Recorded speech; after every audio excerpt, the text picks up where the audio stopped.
Chapter 5 Spring. The landscape south of the chasm was rougher than that in the north.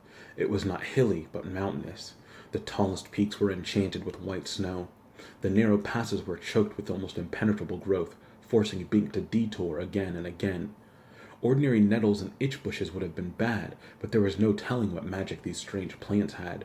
A lone tangle tree was well worth avoiding, and there were whole groves of related species. He could not risk it.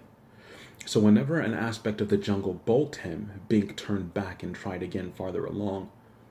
He avoided the most obvious paths also. They were suspect.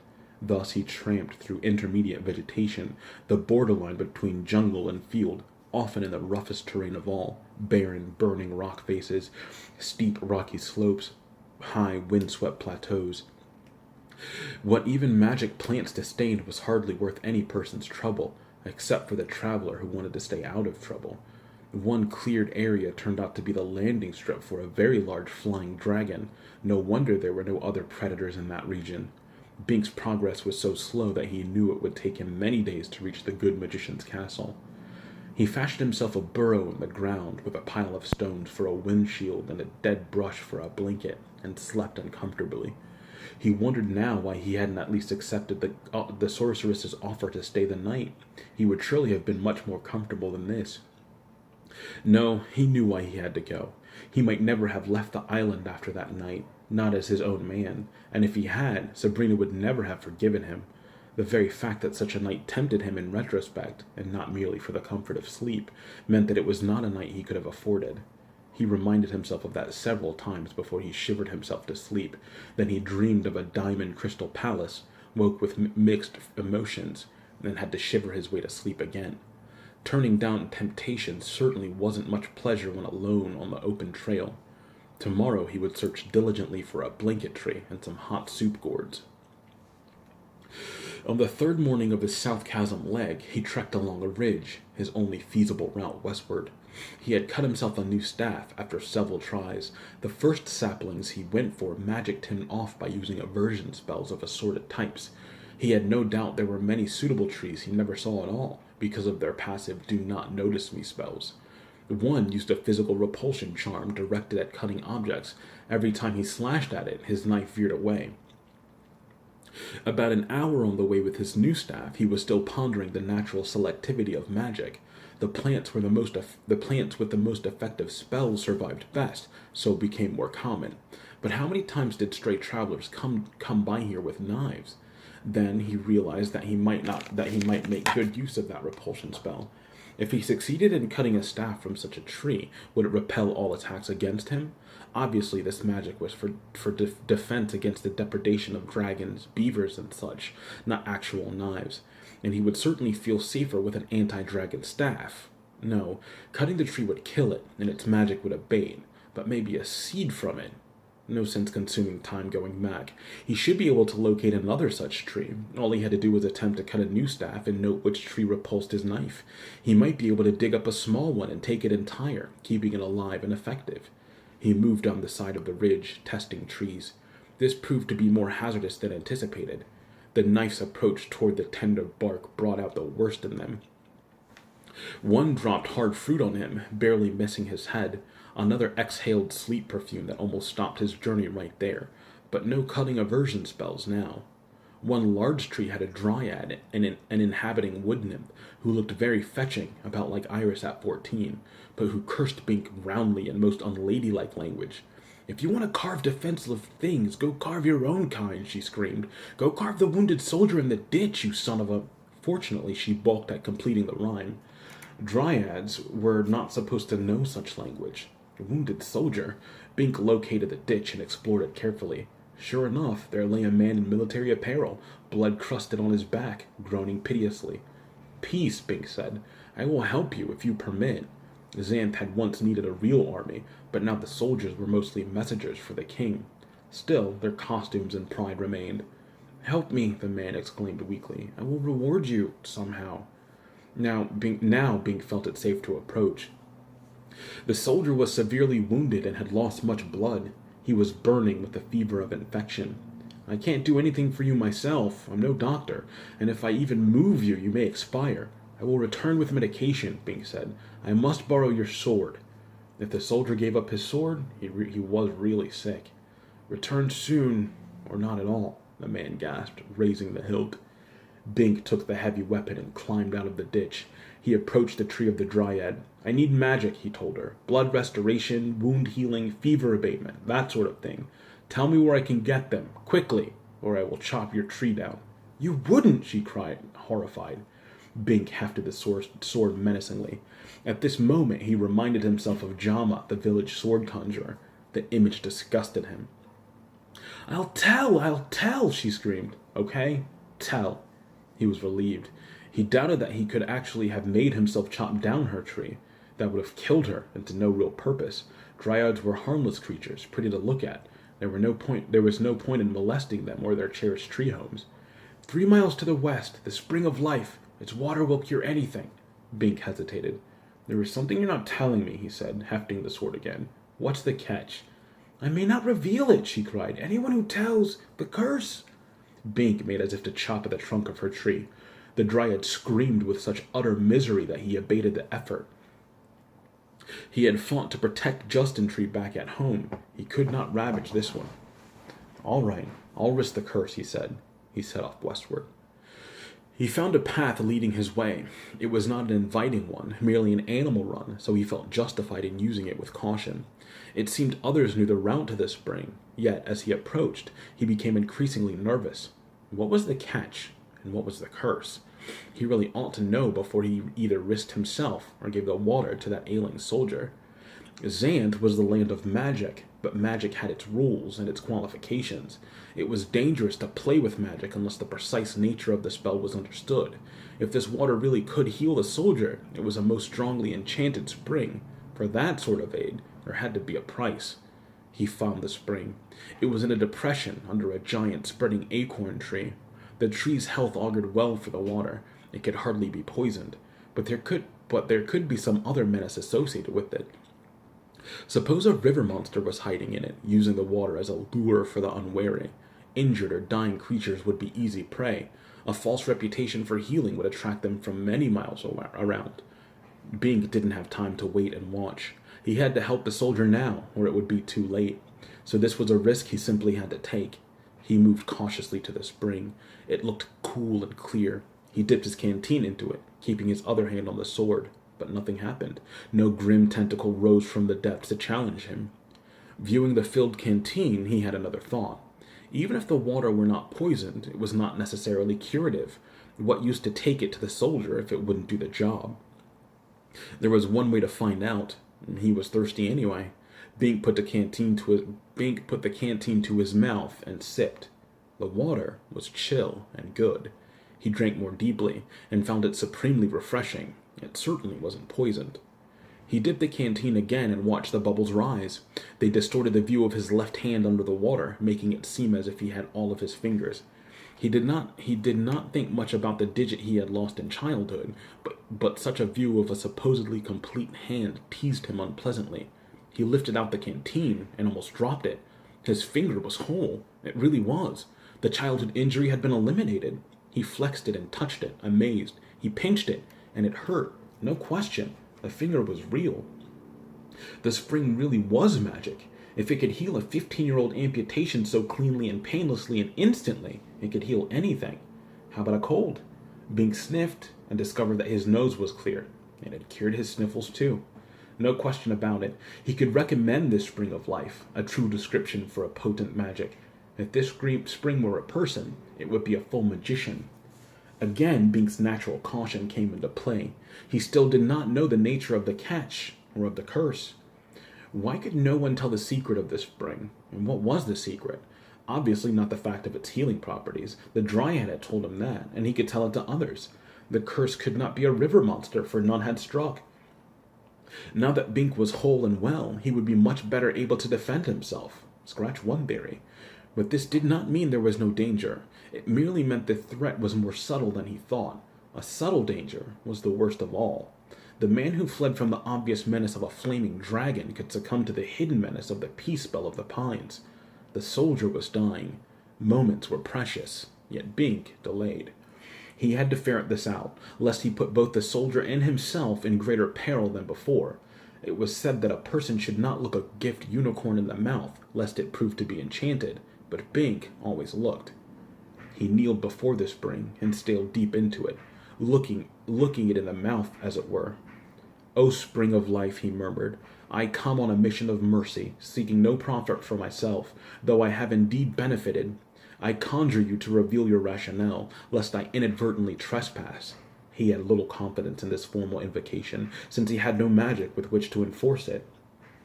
But it was all he could think of. He just couldn't accept such a wonderful gift without trying to ascertain the payment to be exacted. There was always a price. Something swirled deep in the spring. Bing felt the potent magic of it. It was as if he peered through a hole into another world. Oh yes, this spring had a consciousness and pride. The field of its animus rose up to encompass him, and his consciousness plunged through the depths, bringing comprehension.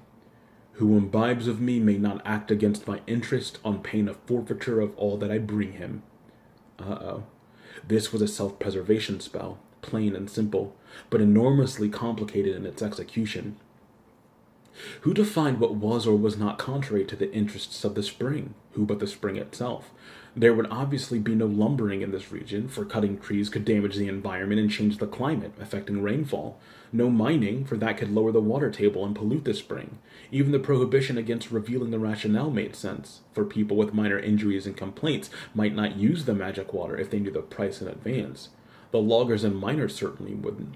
But any action had extending if diminishing consequences, like the ripple of a stone dropped in a pool. In time, such ripples could cover the whole ocean, or the whole of Xanth in this case. Suppose the spring decided that its interest was threatened indirectly by some action of the distant king of Xanth, such as levying a tax on lumber that caused the lumberman to cut more wood in order to pay it. Would the spring force all its users to oppose the king, perhaps assassinating him? A person who owed his life to the spring might very well do it. It was theoretically possible for this magic spring to change the whole society of Xanth, even to become its de facto ruler, but the interests of one isolated spring were not necessarily the interests of the human society. Probably the magic of the spring could not extend to such extremes, for it would have to be as strong as the massed powers of all the other entities of Xanth, but slowly, given time, it would have its effect, which made this an ethical question. "I cannot accept your covenant," Bink said into the deep swirl. "I hold no animosity toward you, but I cannot pledge to act only in your interests. The interest of the whole of Xanth is paramount. Take back your benefits. I go my own way." Now there was anger in the spring. The unfathomable depths of it roiled. The field of magic rose up again, enveloping him. He would suffer the consequence of his temerity. But it faded like a dissipating storm, leaving him whole. His finger remained healed, and his cold was still cured. He had called the spring's bluff, and won. Or had he? Maybe his benefits would not be revoked until he acted specifically against the interest of the spring. Well, his benefits were minor. He could afford the penalty. He certainly would not be deterred from doing what he felt was right by the fear of that consequence. Bink stood, keeping the sword in his hand, as he slung the strap of the canteen over his shoulder. He turned, and a chimera was crawling toward him. Bink whipped his sword around, though he was hardly expert in its use. Chimeras were dangerous, but in a moment he saw that the creature was in dire straits. The tongue was hanging out of its lion's head, its goat's head was unconscious, and the snake's head at the end of the tail was dragging on the ground. The creature was scraping along on its stomach toward the spring, trailing blood. Bink stood aside and let it pass. He held no malice even for a chimera in this state. He had never before seen a living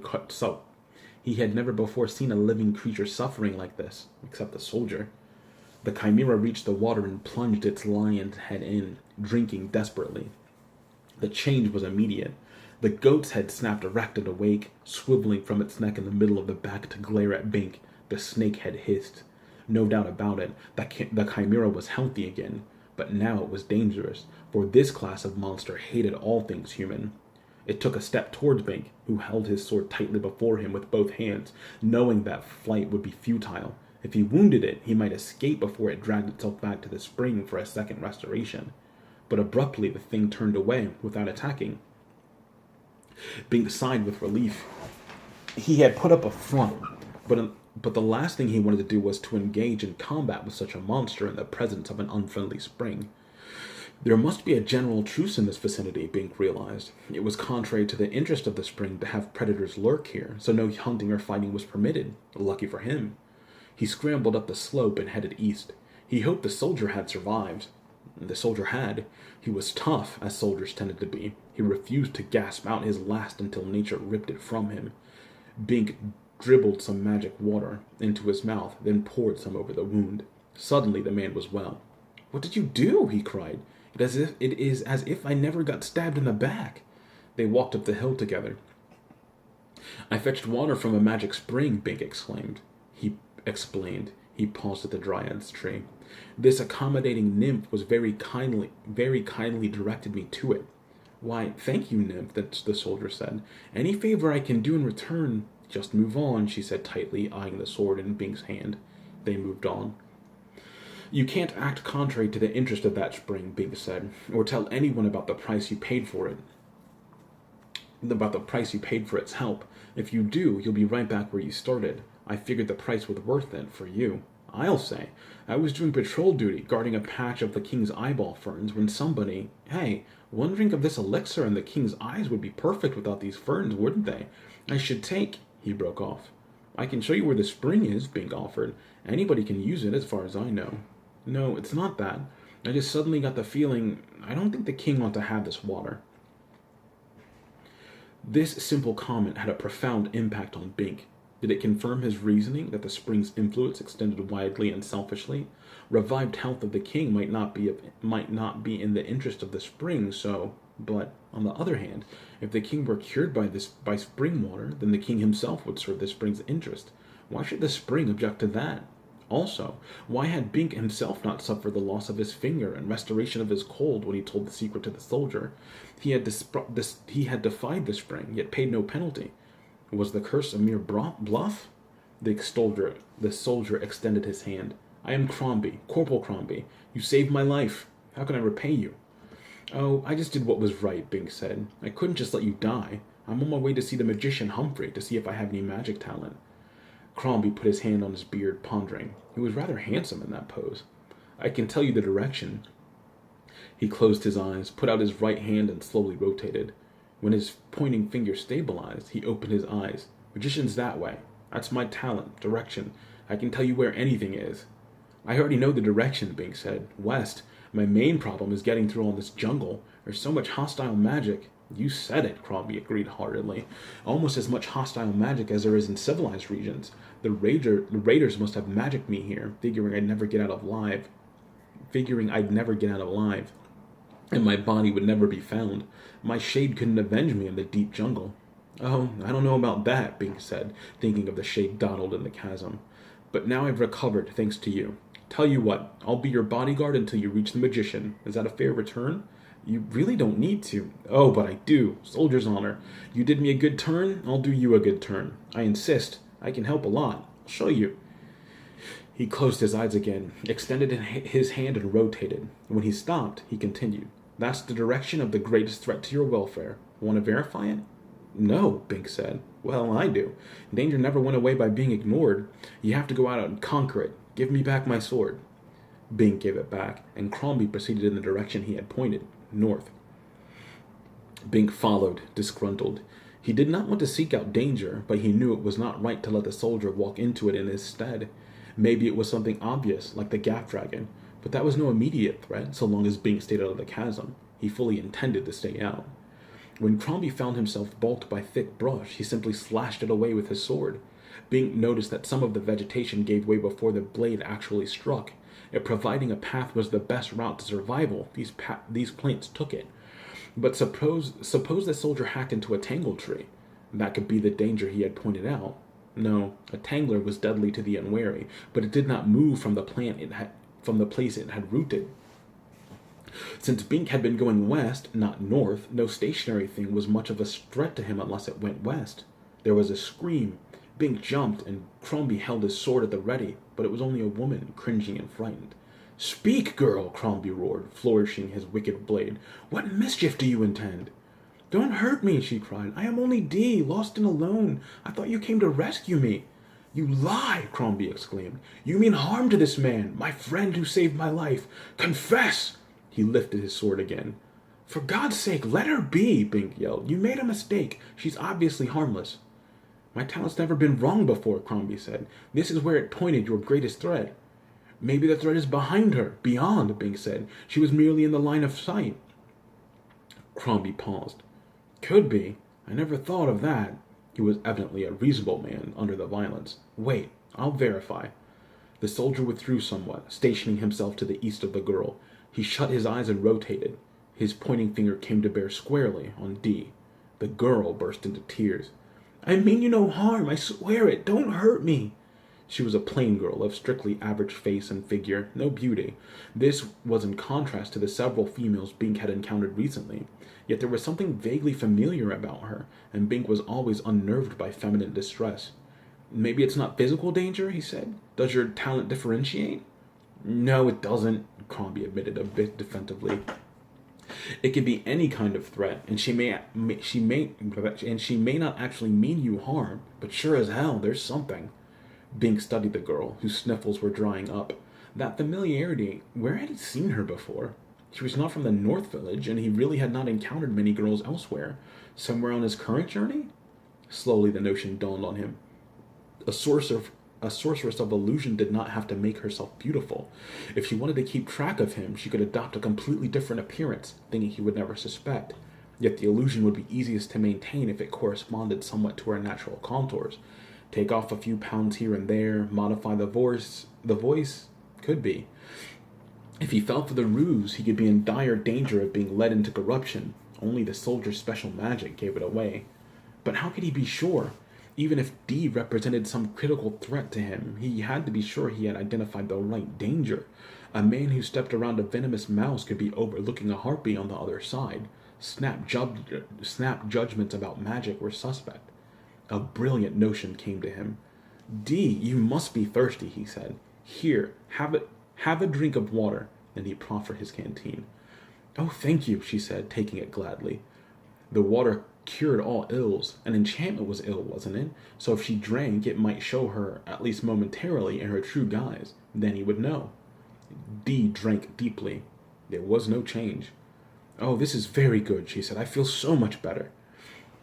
The two men exchanged glances. Scratch one bright notion. Either D was not Iris, or the sorceress had better control than he supposed. He had no way of knowing. Now, be on your way, girl, Crombie said curtly. I am going to see the magician Humphrey, she said contritely. I need a spell to make me well. Again, Bink and Crombie exchanged glances. D had drunk the magic water. She was well. Therefore, she had no need to see the good magician on that score. She had to be lying. And if she were lying, what was she concealing from them? She must have picked this particular destination because she knew Bink was going there. Yet this was still conjecture. It could be pure coincidence. Or she could be an ogre in female form, a healthy ogre, waiting for the expedient moment to strike. Crombie, seeing Bink's indecision, made a decision of his own. If you let her go with you, then I'm coming too, with my hand ever on my sword, watching her, all the time. Maybe that's best, Bink agreed reluctantly. I bear you no malice, Bink protested. I would do nothing to hurt you, even if I were able. Why don't you believe me? Bink found it too complicated to explain. You can travel with us if you want to, he said. D smiled gratefully, but Crombie shook his head grimly and fingered the hilt of his sword. Crombie remained suspicious, but Bink soon discovered he enjoyed D's company. She had no trace of the personality of the sorceress. She was such an average girl that he identified with her to a considerable extent. She seemed to have no magic. At least she evaded the subject. Perhaps she was going to the magician in hope of finding her talent. Maybe that was what she had meant by needing a spell to make her well. Who was in good shape in Xanth without magic? However, if she were the sorceress Iris, her ruse would quickly be exposed by the divination of the magician, so the truth would be known. They stopped at the Spring of Life to refill their canteens, traveled half a day, then got caught by a technicolor hailstone. It was magic, of course, or magic augmented. The colors gave it away, which meant that there would not be any great melting or runoff. All they could do was take shelter from it until it passed. But they happened to be on a barren ridge, no trees for miles around, no caves, no houses. The land went up and down, cut away by erosion gullies, strewn with boulders, but there was nothing to shield them effectively from the storm. Pelted by increasingly large hailstones, the three scurried in the direction Crombie's magic pointed, the route to safe shelter. It came into view behind a boulder, a monstrously spreading tentacular tree. "That's a tangler!" Bink exclaimed in horror. "We can't go there!" Crombie was brought up short, peering through the hail. "So it is. My talent never pointed wrong before." Except when it accused D, Bink thought. He wondered just how reliable the soldier's magic really was. For one thing, why hadn't it pointed out the soldier's danger to himself before he got stabbed in the back and left to die? But Bink did not say that out loud. There were often complexities and confusions in magic, and he was sure Crombie meant well. "There's a heffalump in there. There's a heffalump there," D cried, "half eaten." Sure enough, the huge carcass lay near the trunk orifice of the tree. Its posterior was gone, but the front end was untouched. The tree had evidently caught it and consumed as much as it could, but a heffalump was so big that even a tangled tree could not polish it off in one meal. Now the tree was sated, its tentacles dangling listlessly. "So it's safe after all," Bink said, wincing as an egg-sized red hailstone just missed his head. The hail was puffy and light, but it still could hurt. It will be hours before the tree revives enough to become aggressive, maybe even days, and even then it'll start on the lump first. Still, Crombie balked, understandably. "Could be an illusion, that carcass," he warned. "Be suspicious of all things. That's the soldier's motto. A trap to make us think the tree's docile. How do you think it tempted the heffalump in there?" Telling point. Periodic hailstones on the ridge to drive prey to cover and seemingly ideal cover waiting. Beautiful system. "But we'll be knocked silly by hail if we don't get to cover soon," Bink said. "I'll go," Dee said. Before Bink could protest, she plunged into the territory of the tree. The tentacles quivered, twitched towards her, but lacked the imperative to make a real effort. She dashed up and kicked the heffalump in the trunk, and it was solid. "No mirage!" she cried. "Come on in!" "Unless she's a shill," Crombie muttered. "I tell you, she's a threat to you, Bink. If she shilled for the tangler, she could trick dozens of people into its clutches." The man was paranoid. Perhaps this was another useful quality for soldiers, though, again, it didn't seem to have kept him out of trouble before. "I don't believe it," Bink said, "but I do believe this hailstone. I'm going in." And he went. He passed the outer fringe of tentacles nervously, but they remained quiescent. A hungry tangler was not a subtle plant. It normally grabbed the moment its prey was grabbable. Finally, Crombie followed. The tree shuddered slightly, as if irritated by its inability to consume them, and that was all. "Well, I knew my talent told the truth. It always does," he said, somewhat weakly. It was actually very nice here. The hailstones had grown to the size of clenched fists, but they bounced off the tree's upper foliage and piled up in a circle around it. Caught by a slight depression, Predator trees tended to sit in such depressions, formed by the action of their tentacles while cleaning brush and rocks out of the way in order to have an attractive lawn for passing creatures. The refuse was tossed beyond in a great circle, so that in a couple of years the land surface rose. The tangle was a highly successful type of tree, and some of them formed wells whose rims were fashioned from the buried bones of past prey. They had been cleaned out near the North Village, but all creatures were instructed in this menace. Theoretically, a man pursued by a dragon could skirt a tangler, leading the dragon within range of the tentacles, if he had both courage and skill. Within the shielded area there was a fine greensward rising in soft hillocks, rather like the torso of a woman. Sweet perfume odors wafted through,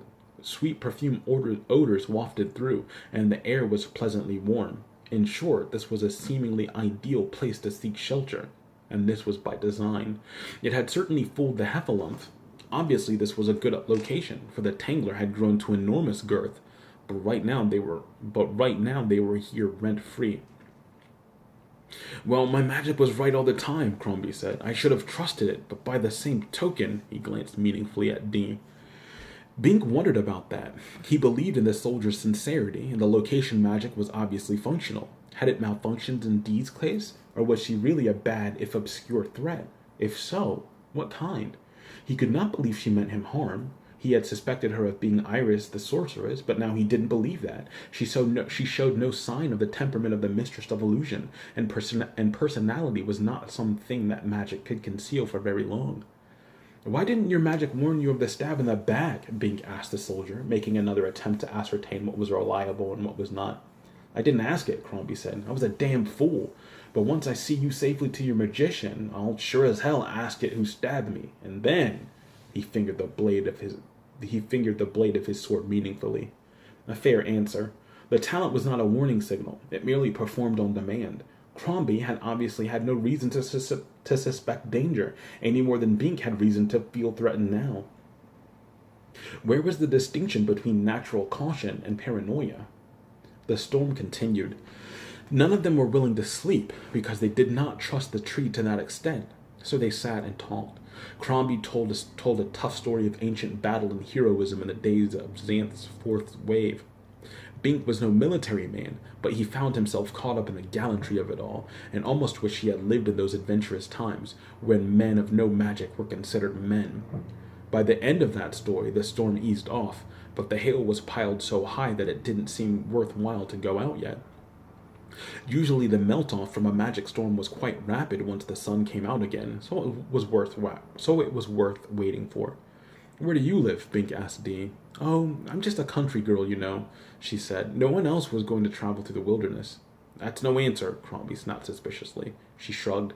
It's the only answer I have. I can't change what I am, much as I might like to. It's the same answer I have too, Bink said. I'm just a villager, nothing special. I hope the magician will be able to make me into something special by finding out that I have some good magic talent no one ever suspected, and I'm willing to work for him for a year for that.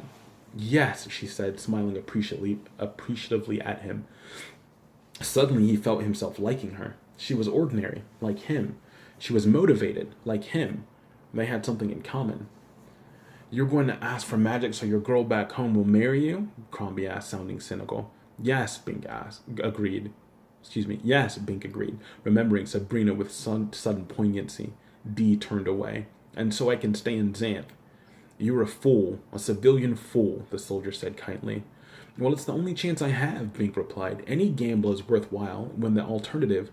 I don't mean the magic, that's useful. And staying in Xanth makes sense. I mean marriage. Marriage? Women are the curse of mankind, Crombie said vehemently. They trap men into marriage the way this tangle tree traps prey, and they torment them the rest of their lives. Now that's unfair, Dee said. Didn't you have a mother? She drove my worthy father to drink and loco, Crombie asserted. Made his life hell on earth, and mine too. She could read our minds, that was her talent. A woman who could read men's minds, hell indeed for a man. If any woman had been able to read Bink's mind, ugh, it must have been hell for her too.